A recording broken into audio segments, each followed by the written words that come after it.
आपकी खबर देख रहे हैं आप, मैं हूं आप सबके साथ अनूप। शुरुआत एक बड़ी खबर से करते हैं जो इस वक्त दिल्ली से आ रही है। 59 मोबाइल ऐप्स पर बैन लगा दिया है केंद्र सरकार ने। जी हां, टिकटॉक और यूसी ब्राउजर पर प्रतिबंध लगाया है सरकार ने और चीन के कई मोबाइल ऐप्स पर बैन लगाया गया। तो देखिए, एक तरफ चीन को लेकर विवाद गहरा गया है और इसके बाद भारत में कार्रवाई की गई है। मोबाइल ऐप्स पर बैन लगाया गया है। लगभग 59 मोबाइल ऐप्स जो हैं, जो चीनी ऐप है, उन पर बैन लगाया गया है। Shareit, Helo, Likee, WeChat पर भी बैन लगाया है। तो वहीं Vigo Live, Mail Master, Vigo Video पर बैन लगा है। We Match, U Video Mobile Legend पर भी बैन लगा है। तो चीन को करारा जवाब देने की कोशिश भारत सरकार की तरफ से। और देखिए, ये बड़ी खबर, मोदी सरकार ने 59 मोबाइल ऐप्स पर बैन लगा दिया है। और दिल्ली से हमारे सहयोगी अमितेश हमारे साथ जुड़ गए हैं फोन लाइन पर। अमितेश, एक बड़ी कार्रवाई कह सकते हैं इसे चीन के खिलाफ भारत की। जी हाँ, बिल्कुल। जिस तरह से एलएसी पर तनाव है और चाइना की तरफ से जो हरकत की गई, उसको देखते हुए निश्चित रूप से एक कड़ी कार्रवाई की मांग एक तरह से देश भर से की जा रही थी। और देश भर में जो चाइनीज प्रोडक्ट्स को लेकर के, उनके बहिष्कार को लेकर के जो एक मुहिम चलाई जा रही है, दूसरी तरफ निश्चित रूप से लग रहा है कि सरकार ने इस पर सख्त कदम लिया है और सरकार की तरफ से एक सख्ती दिखाई गई है, सख्त संदेश दिया गया है, खासतौर से चीन को लेकर के भी। और देश की जनता की जो डिमांड आप कर सकते हैं, देश की जनता भी जिस तरह से चाइनीज प्रोडक्ट्स का बहिष्कार करी है, लगातार ये कहा जा रहा है कि चाइना का बहिष्कार किया जाए, तो उसी संदर्भ में एक बड़ा कदम इसे माना जा रहा है। खासतौर से अगर हम बिहार के संदर्भ में देखें तो बिहार की तरफ से भी या फिर दूसरे प्रदेशों में भी देखा जाए तो जो अलग अलग, चाहे ब्रिज बनने की बात हो या फिर जो सड़क का जो कंस्ट्रक्शन का काम है, वहाँ जहाँ जहाँ भी चाइनीज कंपनियों को ठेके मिले हैं, उसे भी रद्द किया जा रहा है अलग अलग प्रदेश के हिसाब से। खासतौर से बिहार में देखा जाए तो बिहार में भी एक दिन पहले इस तरह की जो सरकार की तरफ से आदेश दिए गए हैं कि जो पुल बनने वाला था उसमें चाइनीज कंपनी जो है उसमें उसको जो टेंडर मिलना था उसको रद्द किया गया है। तो यानी कहीं ना कहीं सरकार एक तरफ शक्ति दिखा रही है। प्रदेश सरकार की बात करें या केंद्र सरकार की तरफ से चाइना को सख्त संदेश दिया गया है। अमितेश, अगर इन 59 ऐप की बात करें तो इन 59 ऐप पर अगर बैन लग गया है तो क्या चाइना को आर्थिक रूप से बड़ा नुकसान उठाना पड़ सकता है? देखिए, निश्चित रूप से चाइना को आर्थिक दृष्टिकोण से देखा जाए तो वहाँ नुकसान उठाना पड़ेगा। दूसरी तरफ कूटनीतिक दृष्टिकोण से हर एंगल से जो भारत सरकार है उसकी कोशिश है, चाहे कूटनीतिक पहल करते हुए अंतर्राष्ट्रीय स्तर पर चाइना को अलग थलग किया जाए, इसमें सरकार काफी सफल होती दिख रही है। दूसरी तरफ जो चाइना के जो ऐप है उनको बैन किया जा रहा है भारत में, उसे ज्यादा सेफ नहीं माना जा रहा है। पहले भी कई बार इसको लेकर के सवाल खड़े होते रहे, चाहे यूसी बिल्कुल, कहीं ना कहीं भारत के अंदर ये चाइना के खिलाफ एक कड़ी कार्रवाई के रूप में इसे देखा जा रहा है। 59 ऐसे ऐप जो चीन के ऐप थे उनको भारत में बैन कर दिया गया है। बहुत बहुत शुक्रिया आपका इस तमाम जानकारी के लिए अमितेश। देश के पूर्वोत्तर राज्य में बारिश और बाढ़ का प्रभाव दिख रहा है। खासकर असम में बाढ़ से 9 लाख लोगों के जनजीवन पर असर पड़ा है। अब बिहार में भी नदियों का जलस्तर बढ़ने से बाढ़ का खतरा मंडराने लगा है।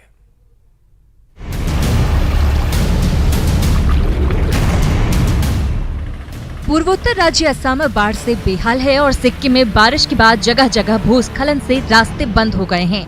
वहीं बिहार में कई नदियों का जलस्तर बढ़ने से बाढ़ का खतरा मंडरा रहा है।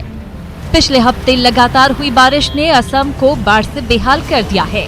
बाढ़ से धेमाजी, लखीमपुर, विश्वनाथ, उदलगुरी, दर्रांग, नालबारी, बारपेटा, बोंगाई गांव, कोकराझार, धुबरी, दक्षिण सलमारा, गोलपारा, कामरूप, मोरीगांव, हुजई, नागांव, नागालौन, नौगांव, माजुली, शिवसागर, डिब्रूगढ़, तिनसुकिया और पश्चिम कार्बी आंगलोंग जिले प्रभावित हैं। बाढ़ से 2071 गांव में 9.26 लाख लोगों के जीवन पर असर पड़ा है। 12 जिलों में 193 राहत शिविरों में 27,000 लोग रह रहे हैं। ब्रह्मपुत्र और सहायक नदियां खतरे के निशान से ऊपर बह रही हैं। पिछले 24 घंटे में 5 जिलों से 9300 से ज्यादा लोगों को बचाया गया। करीब 68,000 हेक्टेयर से अधिक फसल बर्बाद हो गई। जो हमारा रोड है आने जाने का, वो रोड टूट गया हुआ है और मतलब बुरा हाल है आसाम की।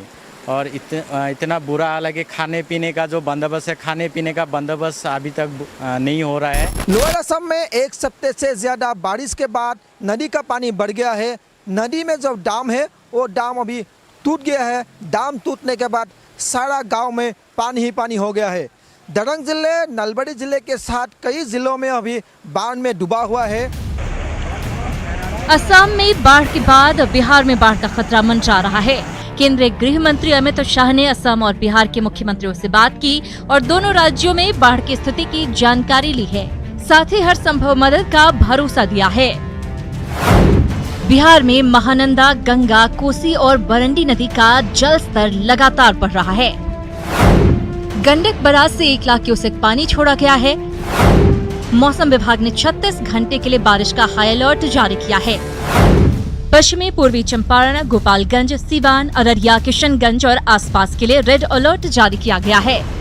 कोई जरूरी है, बाजार जाना है, किसी का बच्चा का तबीयत खराब है, कोरोना का माहौल चल रहा है, किसी का खांसी हो रहा है, किसी का सर्दी लगा हुआ, जुकाम लगा हुआ, उसको तो दवाई लेने के लिए जाता है, तो कैसे जाएगा? किसी हालत से जा रहा है। बाढ़ आने का समय रहता तब पुला का निर्माण करता है, उसके बाद बांध के बारे में चर्चा करेगा। इतना दिन कहाँ रहता है जनप्रतिनिधि हो या कोई जिला अधिकारी हो, सब सोया हुआ रहता है। 2017 में टूटा है, 20 चल रहा है, 3 साल बीत गया है। कहाँ था ये लोग, सरकार या पदाधिकारी हो? इस बाढ़ में न तो नाव का इंतजाम किया गया है और ये जो डायवर्जन जो बनाया गया था, इसमें जो पाइप दिया गया था उसकी संख्या भी कम है और उसकी साफ सफाई समय से नहीं की गई।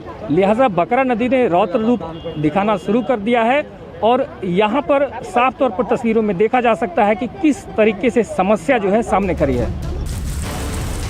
मौसम विभाग के मुताबिक मानसून का असर पूरे भारत के मौसम पर पड़ा है। बिहार, यूपी और मध्य प्रदेश के तेज और मध्यम बारिश और आने वाले दिनों में दिल्ली, एनसीआर और पंजाब में हल्की बारिश का अनुमान है। Bureau report, news 18 network. और बात दावों की पोल खोलती खबर की। पटना नगर निगम और सरकार की तमाम कोशिशों के बावजूद जलजमाव से पटना वासियों को मुक्ति नहीं मिल पा रही है। नगर निगम के अधिकारी और सरकार के मंत्रियों का दावा फेल होता दिख रहा है। पटना के कई इलाकों में आज भी जलजमाव है। हम 2 तस्वीरें आपको दिखा रहे हैं जो पटना के बहादुरपुर और बेली रोड की है, जहां मानसून की बारिश के बाद अब भी पानी भरा हुआ है। मानसून की शुरुआत में यह हालत है तो बाद में क्या होगा, इन तस्वीरों को देखकर आप अंदाजा लगा सकते हैं।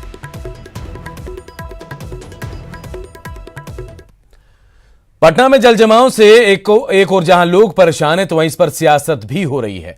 आरजेडी का आरोप है कि सरकार सिर्फ विकास का ढोल पीट रही है और पटना के लोग एक बार फिर बरसात में डरने लगे हैं। वहीं बीजेपी ने पलटवार करते हुए कहा कि आरजेडी के पास ना तो कोई मुद्दा है और ना ही सही जानकारी। आरजेडी हर बार सिर्फ राजनीति करना जानती है। लेकिन अभी तो मानसून के पहली फुहार में ही माननीय मंत्री, कृषि मंत्री, माननीय पथ निर्माण मंत्री, खुद उप मुख्यमंत्री जी के आवास के बाहर पानी जल जमाव हो गया। तो पैसे तो पानी की तरह बहाए जा रहे हैं। जब भ्रष्टाचार सब जगह हो रहा है तो ये क्या काम कर पाएंगे? आरजेडी के लोग सिर्फ अनर्गल आरोप लगाते हैं, इनको भ्रष्टाचार और लूट खसोट दिखाई देता है, क्योंकि जो जैसा करता है उसको उसी प्रिज्म से, उसी चश्मे से वो दुनिया को देखते हैं और आरजेडी पूरी तरह से ध्वस्त हो चुकी है। और देखिए एक बड़ी खबर इस वक्त पटना से आ रही। बिहार के एक आईपीएस अधिकारी जो है उन्हें भी कोरोना हो गया है, वो कोरोना का शिकार हो गए हैं। जिले में तैनात एसपी कोरोना पॉजिटिव पाए गए हैं। बताया जा रहा है कि एक मंत्री के संपर्क में आने की वजह से उन्हें कोरोना हुआ है। तो देखिए ये बड़ी खबर हम आपको बता रहे हैं। बिहार के एक आईपीएस जो है कोरोना के शिकार हो गए हैं। जिले में तैनात एसपी कोरोना पॉजिटिव पाए गए हैं। एक मंत्री के संपर्क में आने की वजह से कोरोना का संक्रमण उन्हें हुआ है। मधुबनी के फूलपरास थाना इलाके में एक राशन डीलर के घर में अचानक लगी आग में करीब 300 क्विंटल अनाज जलकर राख हो गया। घटना रामनगर पंचायत के सुरियाही गांव की है। बताया जा रहा है कि राशन डीलर के घर में अचानक आग लग गई। आग इतनी भयावह थी कि देखते ही देखते आग ने घर के बगल में बने अनाज गोदाम को भी अपने चपेट में ले लिया। आग में 254 क्विंटल चावल और 57 क्विंटल गेहूं के अलावा लाखों के घरेलू सामान जलकर खाक हो गए। आग पर कड़ी मशक्कत के बाद ग्रामीणों ने काबू पाया। फिलहाल आग कैसे लगी इसकी जानकारी नहीं मिल पाई है।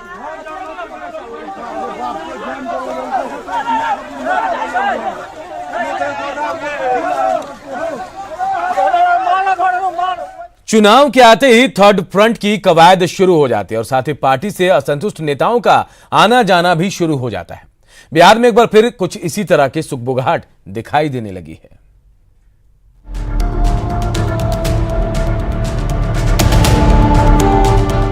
चुनावी सरगर्मी के साथ बिहार की राजनीति में ऐसे कई नेता हैं जो खुद को एक्टिव करने लगे हैं।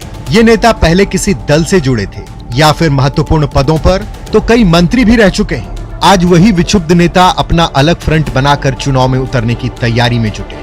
जेपी मूवमेंट के महत्वपूर्ण नेता और लालू नीतीश के बेहद करीबी रहने वाले नरेंद्र सिंह थर्ड फ्रंट की कवायद कर रहे हैं। हालांकि इनकी माने तो ऐसे लोगों को अपने साथ जोड़ रहे हैं जो इस सरकार से दुखी या असंतुष्ट हैं। इनकी माने तो बिहार में उनका फ्रंट चुनाव भी लड़ेगा और जो भी सत्ता के करीब है उनको चुनाव हराएगा भी। सच कहना अगर बगावत है तो समझो हम भी बागी हैं। हम लोगों ने वैसे साथियों को ढूंढकर निकालकर, मेरा प्रयास आप देख रहे हैं, हम 6 महीने पहले भी हम लोगों ने एक नवनिर्माण मोर्चा बनाया। पार्टी नहीं बनाया, पार्टियां बनाकर चुनाव लड़ने का मकसद हमारा नहीं है, लेकिन चुनाव रास्ते का पड़ाव है। हम चुनाव लड़ेंगे और चुनाव में लड़के इनको शिकस्त देंगे। पूर्व केंद्रीय मंत्री यशवंत सिन्हा, पूर्व सांसद अरुण कुमार, पूर्व केंद्रीय मंत्री नागमणि, एलजेपी के नेता सत्यानंद शर्मा सहित कई ऐसे नेता हैं जो इस फ्रंट में शामिल हैं। इस थर्ड फ्रंट के नेता की माने लालू नीतीश की सरकार ने बिहार वासियों को धोखा दिया है। एनडीए के नेता इस थर्ड फ्रंट की कवायद को सिरे से नकारते हैं। इनकी माने तो बिहार में दो ही धुरी है, एक एनडीए, दूसरी महागठबंधन। बिहार में जो राजनीतिक स्थिति है उससे ये स्पष्ट है कि यहाँ बाइपोलर पॉलिटिक्स है, पॉलिटी है। दो पोल्स हैं बिहार की राजनीति में। एक तरफ एनडीए है जिसमें भारतीय जनता पार्टी, जनता दल यूनाइटेड और लोक जनशक्ति पार्टी है। दूसरी ओर तथाकथित महागठबंधन है जिसमें राष्ट्रीय जनता दल, उपेंद्र कुशवाहा जी की पार्टी है, मुकेश सहनी जी की पार्टी है, जीतन राम मांझी जी की पार्टी। ये दोनों फ्रंट है, लगभग समाज के सभी वर्गों को ये रिप्रेजेंट करते हैं। ऐसी स्थिति में थर्ड फ्रंट के लिए यहाँ कोई गुंजाइश नहीं। कोई तीसरा फ्रंट बनाए, चौथा फ्रंट बनाए। माइग्रेंट पॉलिटिकल लोग भी होते हैं ना, तो लोग आते होते रहते हैं। चुनावी मौसम है, 2-4 महीना उछल कूद करता है लोग, उसके बाद फिर अपने रास्ता पकड़ लेते हैं। चुनावी साल में ऐसे कई नेता सामने आते हैं जो अपना अलग फ्रंट बनाने की शुरुआत करते हैं, लेकिन जैसे ही चुनाव की तारीख नजदीक आती है यह फ्रंट बिखरने लगता है और नेता अपने लिए दूसरे दलों में स्पेस ढूंढ लेते हैं। हालांकि बिहार हो या केंद्र, थर्ड फ्रंट की राजनीति ना तो पहले हो पाई है और ना ही थर्ड फ्रंट के नेता कभी फ्रंट पर आकर राजनीति कर पाए हैं। न्यूज़ 18 के लिए पटना से ब्रिजम पांडे की रिपोर्ट। तो देखिए, चुनाव के सुगबुगाहट के साथ ही थर्ड फ्रंट की आहट क्यों शुरू हो जाती है, चलिए इसे समझने की कोशिश करते हैं। तो देखिए, चुनाव है और प्रेशर पॉलिटिक्स बनाने की कोशिश कहते हैं। कहा जाता है कि प्रेशर पॉलिटिक्स कर बड़ी पार्टियों से टिकट की चाहत लोग करते हैं। छोटी पार्टियों के अस्तित्व को बचाने के लिए जद्दोजहद की जा रही इसके जरिए, और किंग मेकर की भूमिका में आने पर कद बढ़ने की उम्मीद भी बढ़ जाती है। फ्रंट बनाने के बहाने अपनी ताकत भी दिखाने का मौका मिलता है और टटोलने की कोशिश की जाती है। जनता के बीच अपनी पहचान को बचाए रखना उद्देश्य होता है। हालांकि आप देखिएगा, ये सुगबुगाहट जो है जब तक चुनाव नहीं रहते तब तक सुनाई नहीं देती, लेकिन जैसे चुनाव नजदीक आते हैं थर्ड फ्रंट की सुगबुगाहट शुरू हो जाती है। कहते हैं दूर तक छलांग लगाने के लिए 2 कदम पीछे हटना जरूरी है। आरजेडी में रघुवंश प्रसाद सिंह ने उपाध्यक्ष पद से इस्तीफा देकर इसे चरितार्थ कर दिया। अब हाल यह है कि रामा सिंह को फिलहाल पार्टी ने अंदर घुसने से रोक दिया है।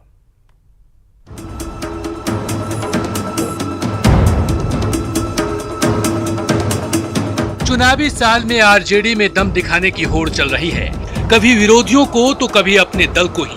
अब रमा सिंह को ही ले लीजिए। पिछले सप्ताह तक रमा सिंह आरजेडी में दम दिखाने की तैयारी कर रहे थे, लेकिन अचानक उनकी तैयारी धरी की धरी रह गई, क्योंकि रघुवंश प्रसाद सिंह उनकी एंट्री की खबर से नाराज थे और उन्होंने पार्टी के उपाध्यक्ष पद से इस्तीफा दे दिया। बात लालू प्रसाद तक पहुंच गई और तेजस्वी ने फिलहाल इस पर रोक लगा दी।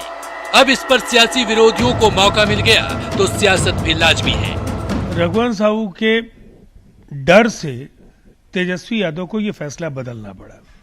ऐसे रघुवंश साहू के भी दोहरे मानदंडों का जवाब नहीं है, तो राजनीति में ये दोहरा चरित्र नहीं चलता है, लेकिन तेजस्वी यादव के लिए निश्चित तौर पर मुश्किल हालात हैं। और रघुवंश बाबू जैसे वरिष्ठ नेता को दरकिनार करके जिस तरीके से उन्होंने रमा सिंह के साथ मीटिंग की, अब रघुवंश बाबू जैसे वरिष्ठ नेता तेजस्वी को सुपरसीड करके अब लालू जी से डायरेक्ट बात कर रहे हैं। अब तेजस्वी क्लीन बोल्ड हो गए हैं। अब तेजस्वी देखिए आरजेडी की राजनीति में चोंचों के मुरब्बा बन गए हैं। विरोधियों के वार पर आरजेडी नेता भी पलटवार करने से नहीं चूक रहे हैं। आरजेडी का कहना है कि इन दिनों सबकी चाहत आरजेडी ही है। हर राजनीतिक लोग चाह रहे हैं आरजेडी में आना। अब कौन ज्वाइन करेंगे कौन नहीं करेंगे ये तो हमारे पार्टी का शीर्ष नेतृत्व फैसला लेगा इस पर। सियासत चाहे जो भी हो, लेकिन रमा सिंह की एंट्री का टलना रघुवंश प्रसाद सिंह की बड़ी जीत है। माना जा रहा है कि रघुवंश प्रसाद ने तेजस्वी को फिलहाल बैकफुट पर ला दिया है। देखना यह है कि आने वाले दिनों में आरजेडी में इसका और क्या असर पड़ता है। पटना से संवाददाता अमित कुमार सिंह की रिपोर्ट। वहीं आरजेडी में रामा सिंह के एंट्री टलने पर जदयू के प्रधान महासचिव केसी त्यागी ने कहा कि आरजेडी और उनके गठबंधन में कुछ भी ठीक नहीं है। तेजस्वी यादव परिवार में संतुलन बनाने में नाकाम रहे हैं। हमारा शुरू से ही मानना है आरजेडी में और गठबंधन में कुछ भी ठीक नहीं। हमारा पहले दिन से आंकलन है कि श्री तेजस्वी यादव परिवार को भी संगठित करने में नाकामयाब रहे। उसके बाद अपनी पार्टियों में जो पीढ़ियों का बदलाव है उसमें भी वो संतुलन बनाने में नाकामयाब रहे। वरना रघुवंश बाबू जैसे गंभीर नेता की उपेक्षा करके और श्री रमा सिंह जैसे व्यक्ति को उनके स्थान पर लाने की जो कार्रवाई है अपने आप में काफ़ी संदेश देती है। और देखिए रघुवंश प्रसाद सिंह की नाराजगी के बाद क्यों रामा सिंह की एंट्री पर आरजेडी में रोक लगी, इसे समझने की कोशिश करते हैं। तो देखिए रघुवंश प्रसाद सिंह जो है मुश्किल दौर में भी आरजेडी के साथ हमेशा से खड़े रहे। लालू प्रसाद के बेहद करीबी माने जाते हैं रघुवंश प्रसाद सिंह। लालू प्रसाद नहीं चाहते हैं कि चुनावी साल में कोई नाराज हो, क्योंकि इसका खामियाजा भी उठाना पड़ सकता है। तेजस्वी के लिए भी इस नाराजगी से मुश्किलें बढ़ सकती हैं और इसलिए फिलहाल वेट एंड वॉच की मुद्रा में आरजेडी है। तो ये माना जा रहा है कि जो कद है रघुवंश प्रसाद सिंह का, उसे देखते हुए, उनका वर्चस्व जो है उसे देखते हुए फिलहाल रामा सिंह की एंट्री पर आरजेडी ने रोक लगा दी है। इधर पेट्रोल और डीजल की कीमतों पर राजनीति तेज हो गई है। इसके खिलाफ कांग्रेस नेताओं ने जमकर प्रदर्शन किया। कांग्रेस के नेता साइकिल पर सवार होकर जगह जगह प्रदर्शन करते दिखाई दिए।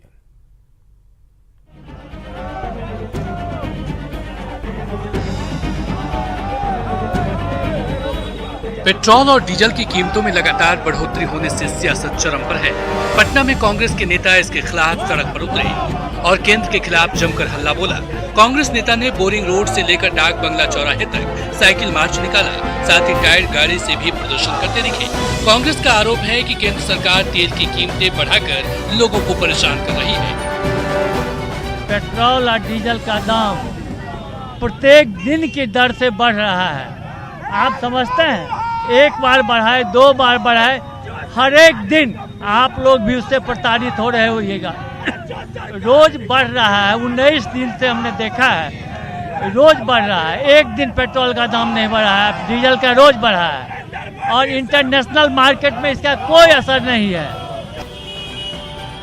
प्रदर्शन के दौरान डाक बंगला चौराहे पर सड़क पर जाम भी लग गया, जिससे आम लोग नाराज दिखे। लोगों ने आरोप लगाया कि आम लोगों के नाम पर आम लोगों को ही परेशान किया जा रहा है। तो परेशानी होती है इससे जाम लगने से? बहुत परेशानी है भाई। ऑफिस जाना था, अभी ऑफिस जाना, दुकान खोलना है, बहुत परेशानी। तो आम लोगों के लिए कह रहे हैं कि हम पेट्रोल डीजल के लिए कर रहे हैं, इससे फायदा हम लोग क्या हो रहा है? इतना तेल जलाए का फायदा क्या हो रहा है हमको? सीएम के गेट के सामने जाकर पीएम के गेट के सामने करता है लोग। ये लोग आम आदमी को क्यों परेशान करता है? लोग कोई भी इशू है तो आप लोग क्यों नहीं वहाँ पे जाकर के किसी सीएम चाहते हैं कि पेट्रोल डीजल की कीमतें कम हो? आप भी चाहते हैं पेट्रोल डीजल की कीमतें? एकदम चाहते हैं सर, बहुत ज्यादा भार पड़ रहा है। एक तो लॉकडाउन से ये तरीका सही है जाम लगाने से और पेट्रोल की? ये तो गलत है, जाम लगाने से। जाम ही करना तो गवर्नमेंट को रिटर्न में दे। वहीं लोगों के आरोप पर कांग्रेस नेताओं की सफाई है कि आम लोगों के मुद्दे को उठाने के लिए इस तरह का कदम उठाना जरूरी है। जाम लग जाता है, इससे भी लोग परेशान हो जाते हैं। इस जाम से तुरंत निजात होना चाहिए। देखिए, विरोध तो प्रदर्शन करना ही है। ये हम लोग का, जनता का एक तरह से संवैधानिक अधिकार है, क्योंकि जब सरकार सोई हो तो उसको जगाने के लिए कुछ तो करना पड़ेगा। ये सच है कि पेट्रोल डीजल की कीमतें लगातार बढ़ रही है, जिसे विपक्ष के नेता मुद्दा बनाने में जुटे हुए हैं। ऐसे में देखना ये है कि इसका अंत कहां होता है। पटना से संवाददाता अमित कुमार सिंह की रिपोर्ट। बिहार विधान परिषद के सभी 9 उम्मीदवार निर्विरोध चुन लिए गए हैं। विधानसभा के सचिव ने इन सभी उम्मीदवारों को बुलाकर सर्टिफिकेट दिया। नवनिर्वाचित सदस्यों में जेडीयू के 3, बीजेपी के 2, आरजेडी के 3 और कांग्रेस के 1 उम्मीदवार हैं। इन नेताओं को जब सर्टिफिकेट दिया जा रहा था उस वक्त नेता प्रतिपक्ष तेजस्वी यादव सहित कई नेता और कार्यकर्ता मौजूद थे। सर्टिफिकेट आज मिल गया, हालांकि जीत तय थी लेकिन फिर से एक बार जीत मिली है, इसके लिए शुभकामना आपको। क्या आगे की रणनीति होगी? अब 2020 में किस तरह एनडीए की सरकार बने, इस पर काम हम लोग करते हैं। अपने मुख्यमंत्री को धन्यवाद देना चाहती हूँ आदिवासी की तरफ से, और कुछ हमको अलग से करने की जरूरत नहीं है। हमारी सरकार, हमारे नेता आदरणीय मुख्य। और इस बुलेटिन में फिलहाल इतना ही, लेकिन खबरें लगातार जारी है। देखते रहिए न्यूज़ 18 बिहार झारखंड।